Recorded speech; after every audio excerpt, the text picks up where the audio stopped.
am so excited to speak to you about Sly Lives, and we'll talk a little bit about the picnic. But love the documentary. I saw it twice, right? Thank you. And the thing is, what I almost thought. So let me ask you this, because I feel like almost this could have been a limited series. Like this could have been like chapters, maybe because the music nerd in me wanted like a little bit more, or did you just feel like this is like your view of like what he means to the culture, what he meant just to music overall? Um,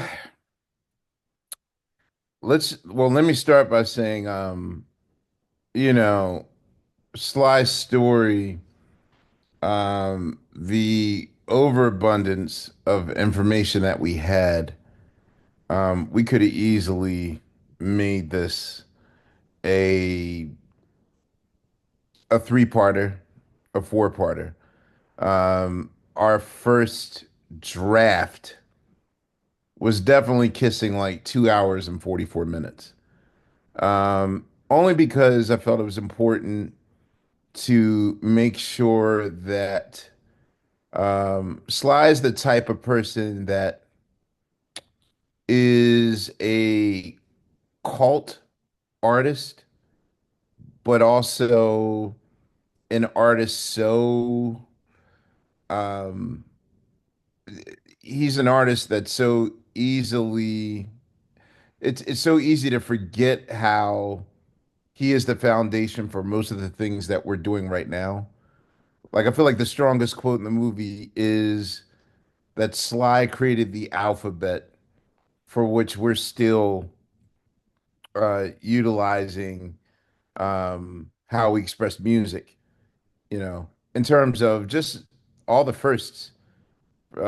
First to really take advantage of like the bedroom musician, multi-track recording, the wah-wah, the drum machine, doing everything by himself, like things that we praise Stevie Wonder and Prince for. Like he's the prototype for all those things. Um, Not to mention just like how he single-handedly alone revived hip hop with all the sampling that we got from him. Um, and of course, yes, I mean the horror tales of how he fell so mightily in the 70s could have alone been 2 hours of just the horror stories. But for me, the entire point of this film wasn't even about Sly's story. Um, we use Sly as the center to tell the story of what we don't often think of when we think of like the double standard of what black artists go through versus everyone else. Like, black success is just different. Black success is different than any other success. And it often is seen as a burden. Like, for most people that get successful, fear is the first thing that happens. You know, Obligation is the first thing that happens. Um, Kind of this burning feeling in your stomach of now I have to carry the weight on my shoulders, and I mean, it's so meta and deep that even me telling the story felt that, you know, fresh off my Oscar win. Like, you're pressed to find any black person that doesn't feel the pressure to not only represent and speak and be, the kind of shining example to maintain it, and also to just survive and live. Not to mention being meaningful. You know, I want to hug Beyonce just every day she wakes up in her right mind. You know what I mean? So, Yeah, I uh, mean, I think D'Angelo gave us a little bit of glimpse into it. Prince talked about it that it's also it's almost like as Black people And it's like the audacity, people are like, how dare you want to be something different? How dare you want to not fit in a box? And I feel like one of the reasons his coping mechanism was like drugs and excess, right? Or these other people, because he did all these things and he was like free, right? I was like, he was like Icarus. And then the industry said, you're flying too close to the sun. You need to come down. You're too high above the clouds, right? And there's no one, like you said, is like when you are Beyonce, when you are Prince, when you're Sly, especially Sly during his time, you have no one else to call that is Black, that you Yeah. can build community with. Whereas at least I feel like Beyonce has a couple people that she was able to sit with Prince. She got to see like Michael Jackson a little bit. But I think that's the key. The industry did not want him to, once he did that, they wanted him to rinse and repeat, which is a problem with the industry a little bit. And I think, Well, that is like, I think you well, did a really good job because I think D'Angelo thank you. also understands a little bit, about that. Talk about that. That's exactly why he was chosen to be in this. I joke that there's a moment where he realizes mid-interview, oh, you didn't call me to talk about harmony structure, right? Like this is why you really called me because and to be candid and open with you, getting artists to speak on this is why it took like 2.5 years for us to do. Um, I know everyone in the interest in the industry. Um, and we got close to, I mean, but between 20 no's and there was even some people that agreed to do it and last minute just couldn't go through it. Nope, I can't do this. Because vulnerability is very hard for us. Um, I mean, that's why we invented cool. Cool is seems like cool is like soul food. Like, it's sexy at the time, but what cool really is to hide your emotion and to keep arm's length uh distance away from anyone from really seeing how you look or how you feel. And even talking to the members of the group, um by the second and third day of interviews, most of them were like, wow, no one ever asked us in the history of our lives, like, how do we feel? You know, and even you mentioned audacity. That's the one main word I've heard for everyone. If you listen to all the interviews in the doc, um, the audacity, like, not, Elvis never gets asked, like, so how much money are you making? Like, what are you doing with all the money that you're making? Or, like, why do you always fuck up all the time or mess up all the time? No one's ever asked those things. And so that to me was the most important part. And I had to use his story to sort of lure people in to see a human story. And that's the important thing for me. I think now's the time, especially with Black people, that in the last 4 or 5 years, we're now just feeling safe in discussing our emotions, our mental health, and all those things that normally, we would laugh at. I would never tell anybody in an interview that I was in therapy, like 10 years ago or whatever. So now we're at a place where we just feel that it's safe for us to be transparent.